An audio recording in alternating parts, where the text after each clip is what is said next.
Hello students, आज हम फिर आपके सामने हाजिर हैं फिजिक्स के एक नए टॉपिक के साथ। आज अपना जो फिजिक्स का टॉपिक है उसको हम प्रयोग द्वारा करके भी दिखाएंगे। डियर स्टूडेंट्स, आज अपना जो टॉपिक है वो है पदार्थों का उनके चुंबकीय व्यवहार के आधार पर वर्गीकरण। एक इंग्लैंड के वैज्ञानिक थे माइकल फैराडे। उन्होंने 1846 ईस्वी में बहुत से पदार्थों को चुंबकीय क्षेत्र में रखा और उन्होंने कुछ मानक निर्धारित किए गए थे। तो उन मानकों के हिसाब से और चुंबकीय क्षेत्र में जब पदार्थों को रखा तो उनके व्यवहार के आधार पर पदार्थों को फैराडे ने 3 वर्गों में विभाजित किया: प्रतिचुंबकीय पदार्थ, अनुचुंबकीय पदार्थ और लौह चुंबकीय पदार्थ। प्रतिचुंबकीय पदार्थ मतलब डाईमैग्नेटिक सब्सटेंसेस, अनुचुंबकीय पदार्थ पैरामैग्नेटिक सब्सटेंसेस, लौह चुंबकीय पदार्थ फेरोमैग्नेटिक सब्सटेंसेस। आज जो हम आपको बताएंगे वो केवल बताएंगे प्रतिचुंबकीय पदार्थ। जी हाँ, डाईमैग्नेटिक सब्सटेंसेस क्या होते हैं। डियर स्टूडेंट्स, जब हम किसी पदार्थ को चुंबकीय क्षेत्र में रखते हैं या किसी शक्तिशाली चुंबक के सिरे के समीप रखते हैं तो ये पदार्थ चुंबकीय क्षेत्र से विपरीत दिशा में हट जाते हैं, यानी कि चुंबक से मामूली से दूर की तरफ हट जाते हैं। छीड़ चुंबकित होते हैं लेकिन विपरीत दिशा में, यानी कि चुंबक के सिरे के समीप लाएं तो चुंबक से ये दूर की तरफ हट जाते हैं। ऐसे पदार्थों को बोलते हैं प्रतिचुंबकीय पदार्थ और इस गुण को बोलते हैं प्रतिचुंबकत्व। तो डियर स्टूडेंट्स, इसमें अगर उदाहरण के तौर पर देखा जाए कि प्रतिचुंबकीय पदार्थ कौन कौन से पदार्थ होते हैं तो इसमें आता है जैसे विस्मथ, कॉपर, जस्ता, हाइड्रोजन, नाइट्रोजन, नमक। आप जल भी प्रतिचुंबकीय पदार्थ है, सोना, चांदी, हीरा, पारा, हीरा मतलब कार्बन, पारा इत्यादि, ये सभी प्रतिचुंबकीय पदार्थ हैं। अब देखिए, ये हम आपको करके दिखाते हैं।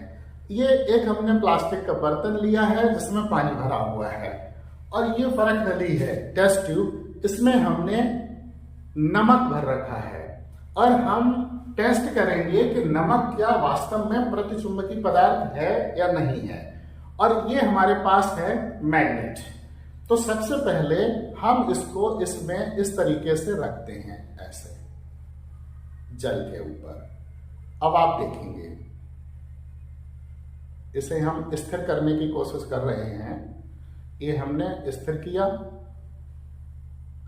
और ये अब अगर हम इस चुंबक को इस नमक के पास ले जाएंगे तो जिधर चुंबक है उससे दूर की तरफ हटेगा ये नमक। देखिए, ध्यान से देखिएगा। देखिए, चुंबक से ये नमक दूर की तरफ हट रहा है। देखिए, नमक का चुंबक से प्रतिकर्षित होना यानी कि उससे दूर की तरफ हटना, यही है प्रतिचुंबकीय पदार्थ, प्रतिचुंबकीय पदार्थों का गुण। देखिए देखिए, यानी कि नमक चुंबक से निरंतर दूर की तरफ हट रहा है। देखिए देखिए देखिए। अब अगर हम चुंबक इधर से लगाएं तो ये केस नली इधर भागेगी। देखिए देखिए, ध्यान से देखिएगा, क्योंकि छीड़ चुंबकत्व आता है, यानी कि मामूली सा चुंबकत्व आता है। लेकिन आई होप आपको ये दिखाई दे रहा होगा कि परख नली अब इस साइड जा रही है। देखिए देखिए, ये सिर्फ चुंबक की वजह से है, क्योंकि परख नली में नमक है और नमक प्रतिचुंबकीय पदार्थ है। देखिए देखिए, ये है प्रतिचुंबकत्व का गुण। ये देखिए,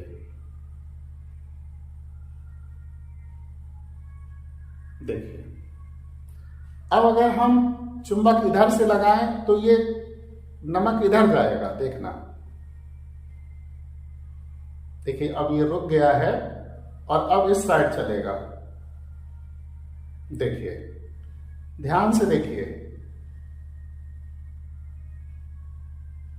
यानी कि नमक प्रतिचुंबकीय पदार्थ है। अगर हम इसे चुंबक के सिरे के समीप लाएं तो नमक चुंबक से दूर की तरफ हटेगा। देखिए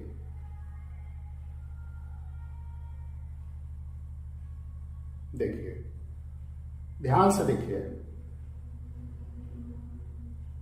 देखिए